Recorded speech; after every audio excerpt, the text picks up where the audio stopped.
What's up, everybody? Welcome to Podcast Now. I'm Alex, and this video, I want to talk about some Xbox games coming to PlayStation, PlayStation games coming to Xbox, reportedly, of course. And look, it's always reportedly. It always, I think, leads to some kind of weird discussion. This one, I think, feels a little bit different, right? Because this, well, number one, this comes from Nate the Hate, who, he's a guy who probably gets more stuff right than the general folk that we hear, the back and forths from.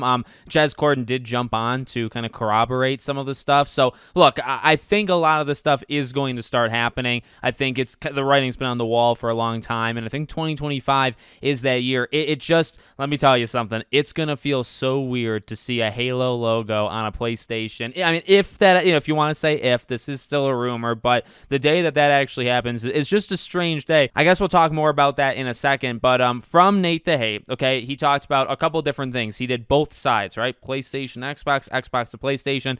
Jez jumped on and actually added games from Xbox jumping over to PlayStation. So Nate the Hate said Final Fantasy VII Remake is hitting Xbox in 2025, and Rebirth is aiming for 2026. So again, reportedly, 5 years later, Remake is finally coming out on other places, other consoles, I should say, besides PlayStation. And then Rebirth, from the time that game came out to the time that it comes out on other platforms or consoles or whatever, 2 years. By the way, I still debate in my head, what's going to happen with Part 3. I know Square Enix talks, and I know, they really probably don't want the exclusivity anymore, but I imagine that deal was signed a long time ago, and Part 3 of Final Fantasy VII is still going to be a PlayStation exclusive. We'll see. But so those are the PlayStation games coming over to Xbox. For what it's worth, I think Colin Moriarty said today as well that he doesn't think any PlayStation first-party games, so the God of Wars, Horizons, those kind of things, he thinks they'll never make it over to Xbox. So just to, I don't know, maybe it will eventually happen. Again,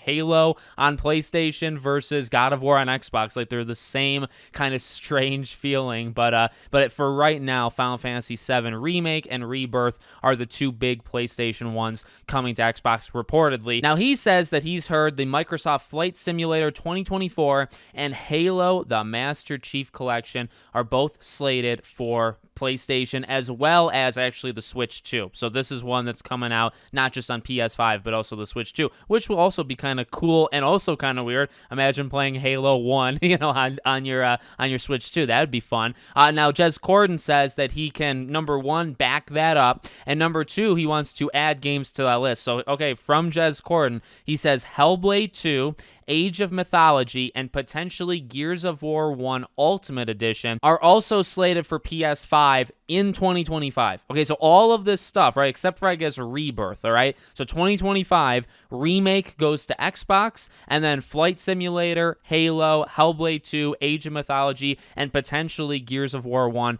go to PlayStation 5. He's unsure about them coming to the Switch 2. So Jez's specific games, he's unsure if it's going to come to the Switch 2. So those are the rumors. In terms of my own personal opinion, I mean, I kind of already said it, so I won't keep you too much longer. I mean, it's crazy. It's and look, I keep saying that, right? It's not like I'm against it. It's look, growing up, it was PlayStation versus Xbox, and that was said so much to me, and I had to make a war choice, when I chose PS3 over 360 back when I first got it. And as I've gotten older, and I keep saying it, I think the console warrior stuff is a load of garbage. You're really just blocking off good games if you say, well, I'm only going to play a certain kind, or I'm only going to play a game on a certain console. To me, it should be about the games. To me, it's if a game comes out and it's special enough, I will find a way to play it. You know what I mean? And that's how I've kind of operated over the last 10 plus years now at this point. I mean, that's just me. I mean, I guess that's not everybody, but I will say, growing up in that console war kind of mindset and getting away from it, but also just weird, Gears of War on PlayStation, Halo on PlayStation, and I mean, and that's just from looking at it, seeing those logos pop up. How about just the business standpoint, right? This is, I've said it before, once you get Halo and Gears and all that stuff on PlayStation, specifically that one, okay, because those are the ones that are rumored, right? You're not hearing Uncharted and God of War and Horizon and Ghost of Yotei and stuff like that. You're not hearing that the other way.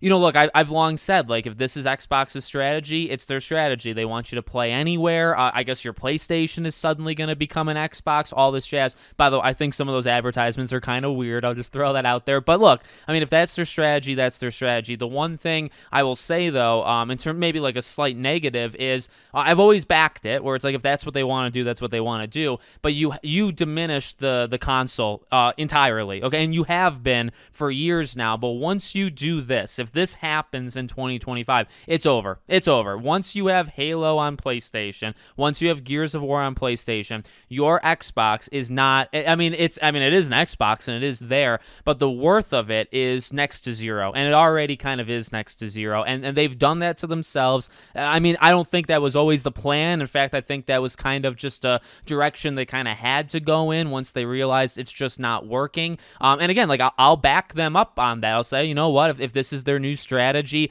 if they want to be more of a publisher and more of a distributor, of games, but not a manufacturer of consoles, then that's the way that they can do it. And you know what? They can be highly, highly successful at doing that. Microsoft can. But to pretend, well, I can say all that and I can mean all that, but to pretend like the Xbox console is as strong as it's ever been is a complete lie, right? I'd be just lying to your face. The console is losing value every freaking day, and once these games are over on PlayStation, it loses, in my belief, almost all value. In fact, the next Xbox console also loses almost all value. To me, for me personally, it is the Game Pass machine. That's what I use it for. I use it for if I don't want to push my PC, if I don't have confidence that my PC can handle a game, I go on my Xbox and I download the game. It's a Game Pass thing. You have so many games that are free. Game Pass is an incredible service. All the things that people always tell you, right? And that's what I use it for, and that's what I think I will continue to use it for. But just being able to purchase the games on PlayStation, yeah, that factually I think hurts the Xbox. So